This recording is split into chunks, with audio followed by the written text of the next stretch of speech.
a portal to the netherworld in an ordinary apartment, and a murderous ghost hunting a child. Don't miss out. Can the psychics protect a girl from a poltergeist? You are watching Psychic Investigations, a channel of true stories. Here, people who call themselves clairvoyants solve resonant criminal cases and find explanations for baffling mystical riddles.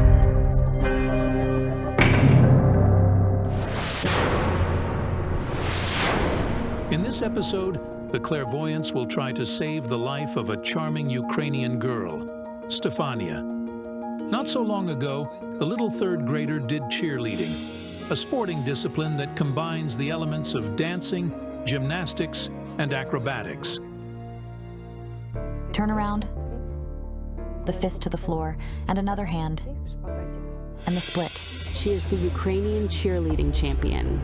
That is, she had a very promising future. Stefánia dreamed of winning the World Cup and making her family and nation famous. I wanted to be the best athlete, and then a coach. But last fall, a tragedy occurred that made her forget her hopes. The 9-year-old girl had a bad heart attack. Stefánia almost died. Her heart was leaping out. She had wild tachycardia.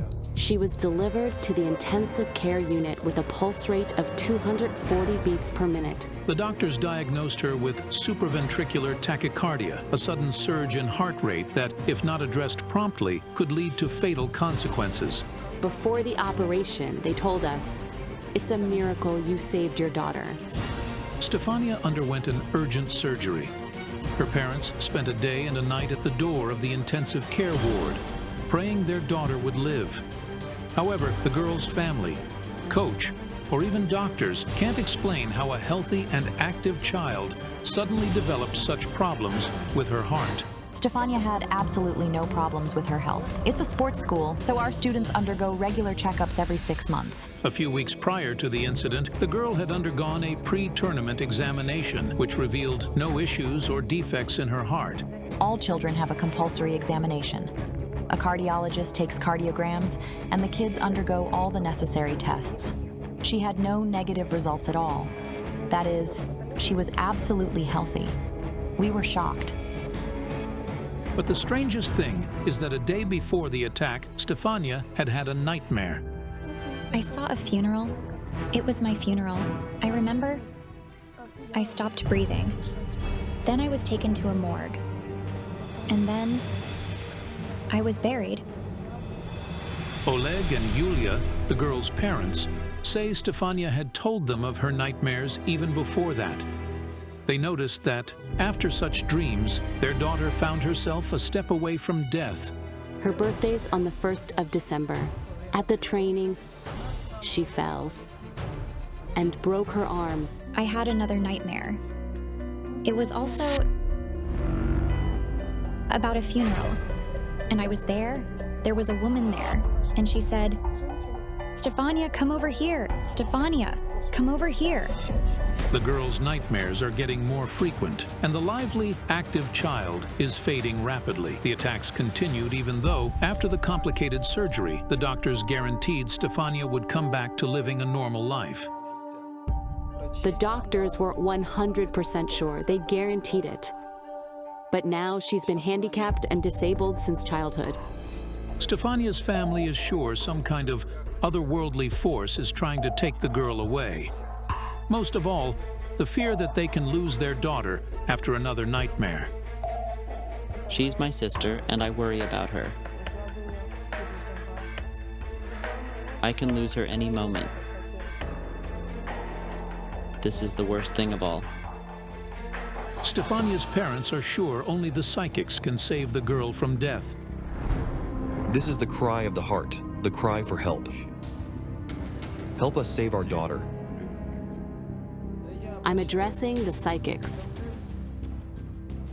asking them to help me. This isn't something from the human world. It came from the world of spirits. Famous clairvoyants Olena Kurilova and Rubina Tsibulska embark on the case. I've arranged the mirror corridor to see and understand who or what is threatening the child.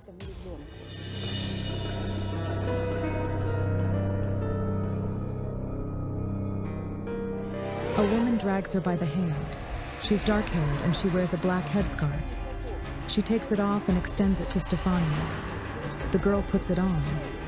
Then she pulls the girl into another world.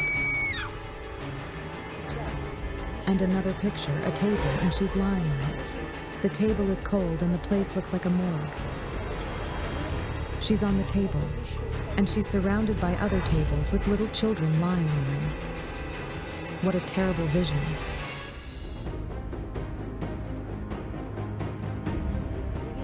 I see a dark-haired boy. He extends his hands and there's fire in his palms. He tells me, "Shall we play?" Wait. Laughter. I hear children's laughter. Two boys, little blonde angels. They're laughing. This is very weird. But who are the boys? And how are they connected to what is going on with the girl? To sort it out, the psychics go to see Stefánia's family.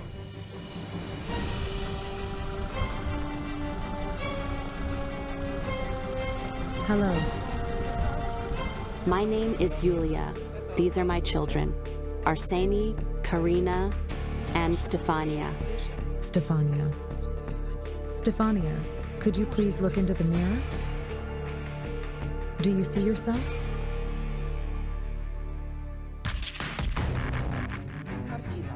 A vision.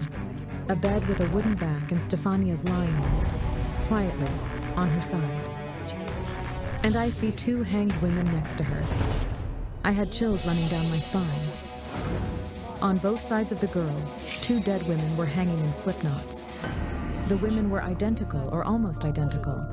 They had similar clothes and faces, and even their heads were tinted similarly. Are they twins? Do you know what it could mean? No.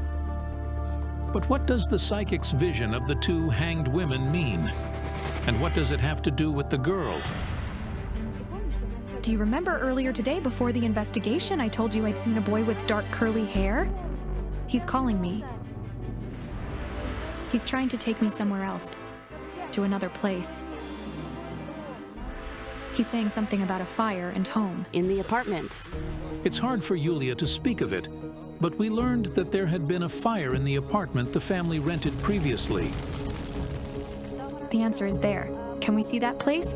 Yes, we can.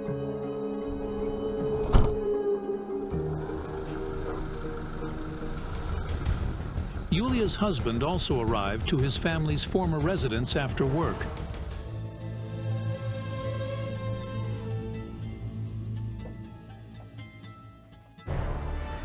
Yuri, the apartment's owner, is having the place renovated.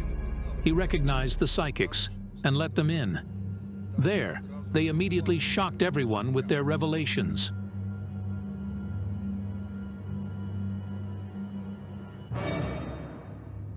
A vision. The two little angels lying on their sides next to each other. And the third? The third? It's a boy. He's bigger. He's elder. There were two of them. Are these your kids, Yulia? Are these your sons?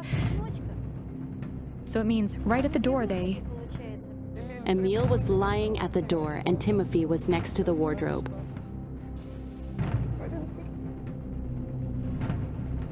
Emushka? Yes, Emushka. I always called him Emushka. My God. It's impossible to comprehend the thing that happened in this apartment. Yulia and Oleg lost two sons here. The elder boy, Timothy, was 4, and the younger, Emil, was 2. The wiring caught fire. The place was shrouded in smoke. They suffocated. The spouses will never forget that awful day. Oleg was at work. He had a shift at the mine. Their elder children were at school, while Stefánia was at the kindergarten. not far from home. Yulia went to take her home and left her younger son's home alone. I remember I asked my elder kids, please, somebody, come home earlier. But unluckily, they were all busy. Why did it have to happen on that day? Had I known it was the last day of their lives, I would have come up with something different. Yulia was only gone for 20 minutes, but by the time she and Stefánia got home, the boys were already dead. I simply remember the moment when I entered the courtyard. These two benches and the green blankets, they were covered with hospital blankets. God. I have no life. I think that I only blame myself for it.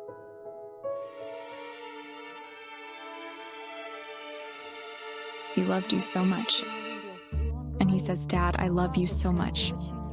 He embraces you saying, Dad, I love you so much. It's his favorite phrase, I love you so much. Were your children baptized? We didn't have time. I had a vision. A morgue, the two boys, and Stefánia. The table, and she's lying on top of it. And other tables around. Other little children are lying on them. I had a dream. I saw myself from the outside. I was lying in the morgue. And then I saw my brothers, Emil and Timothy. But what does this vision mean? Will Stefánia really die? Are her dead brothers trying to take her away? She cared for them a lot, and she loved them. She was a second mom to them. I miss them so much, and I can only think of them. I'd really like if Timothy and Emil were alive, to take Emil to the kindergarten and Timothy to school. It was impossible that the dead boys were trying to take their sister away. Stefánia's brothers would never hurt her. It was possible the boys had been killed by the same force that was hunting their sister. I saw the boy with the fire in his hands again. He'd brought us to the apartment, but now he was smiling, saying, "It's just a game." I couldn't understand anything. Who was this boy? Only 2 children were in the apartment on that day. Olena, but you mentioned 3. He didn't die here in this apartment, but you're somehow connected to him. How old was the boy? 11 or 12. Water. We'd lived in the apartment for 5 years before we learned a child had died in it. He dove into the water and broke his neck. He never resurfaced. We'd lived in that apartment for a long time. They were born there. Timothy and Emil were born there. Were Timothy and Emil born in the apartment? I understood I'd seen the dark-haired boy for a reason. He could be connected to the brothers' deaths because they burned, and in my vision, he was holding fire in his hands. It turned out that while the family lived in another apartment, Yulia gave birth to 3 children, Stefánia, Emil, and Timothy.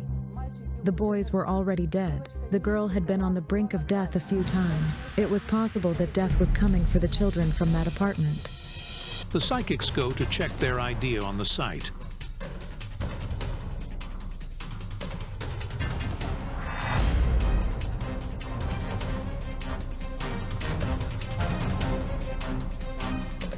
Nobody answers the door, as the apartment is currently uninhabited. So, the clairvoyants work at its door. The boy drowned in a body of water, but his spirit keeps coming to the place where he lived.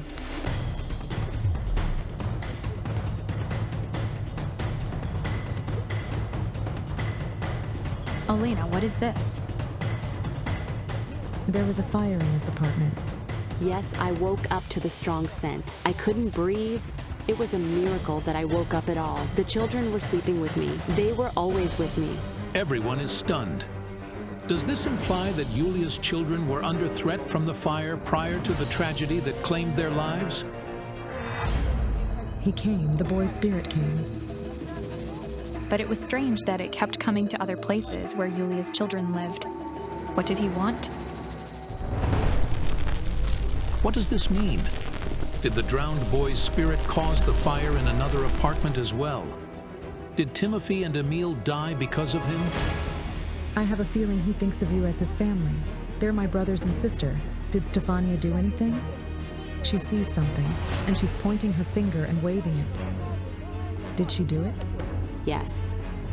I'm playing. Who are you playing with? This is my friend. This is what she told me. Other kids laughed at her. She locked herself into the room and spent hours inside. It was his room, the boys' room. The child, I hear him. A moment. He's crying. I was simply playing with them, don't blame me. He doesn't want to kill anyone. The boy was very lively. He was full of energy. He was running and bolting. He was bright as a spark. Whenever he came around, electricity circuited. The wiring began sparkling. Yes, the electricity reacted. Lights started blinking. It could turn off and on itself. It seemed it was the cause of the fire in the other apartment in which the family had lived. After Yulia went to take Stefánia home from the kindergarten, the drowned boy's spirit came to play with the brothers. His energy set fire to the wiring, and the boys died. This is why Rubina saw him say, "Shall we play?" Then why's it happening to Stefánia? What is this thing? Yulia, the boy says he's not bothering you anymore. He's not haunting your home. The spirit realized the fire was his fault, and he felt guilty of the brothers' deaths. So, not to harm anyone else, the boy's spirit stopped visiting the children. Then what is trying to take the girl away? At that moment, I looked into the mirror and caught a glimpse of a woman in a black headscarf. Then I remembered that I'd seen her earlier that day. The boy says she used to live in the apartment where the fire killed your children. But who is this woman in the black headscarf? And why, in the psychic's visions, is she dragging Yulia's daughter to the grave? The clairvoyants decide to go back to the apartment in which the fire took Stefánia's brothers.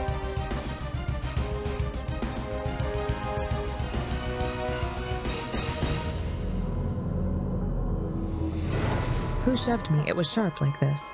I saw Timothy in front of me. Wait, how did you see him? Was he in some kind of haze? Yes. And there was light shining above. There's an open portal. I needed to find a mirror in the apartment. It would show me the answer.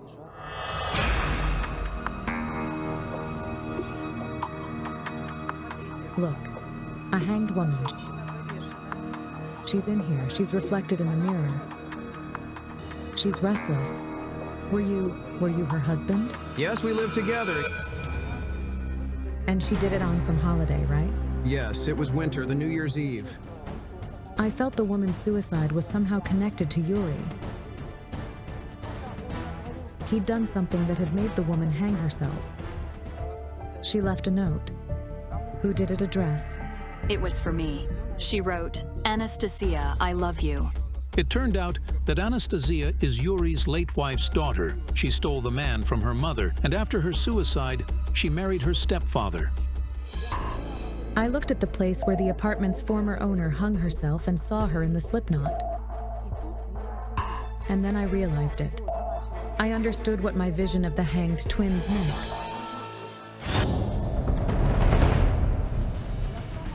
They weren't twins. The two hanged women in the black headscarves were the owner of the apartment and her reflection in the mirror. At the moment of her death, a portal between the worlds opened in the mirror, and it remained open. Through it, the woman's spirit kept coming back to the apartment, and for some reason, she stuck to Stefánia. But how and why had it happened? Baby, tell me, please.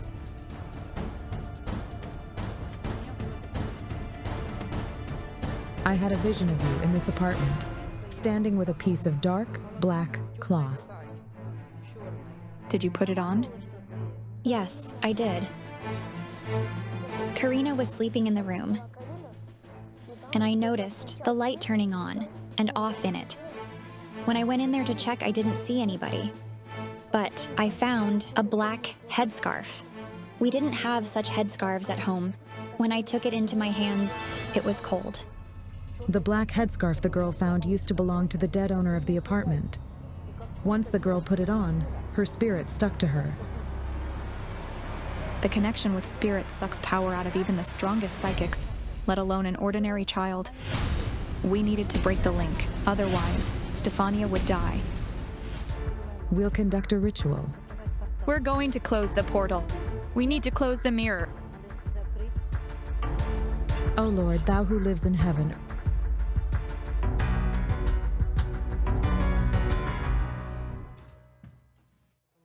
Put the mirror on the floor.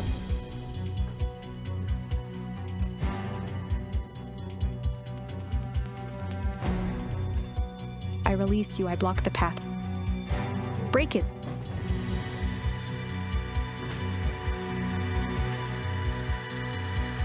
Leave. Leave.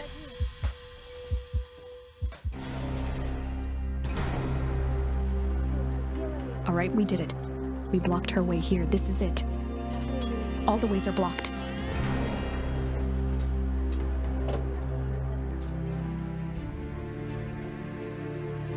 baby, step over the mirror. All right. Good job. Stefánia, do you see the corridor? No. Did you see the closed door? Yes. That's it. She's gone.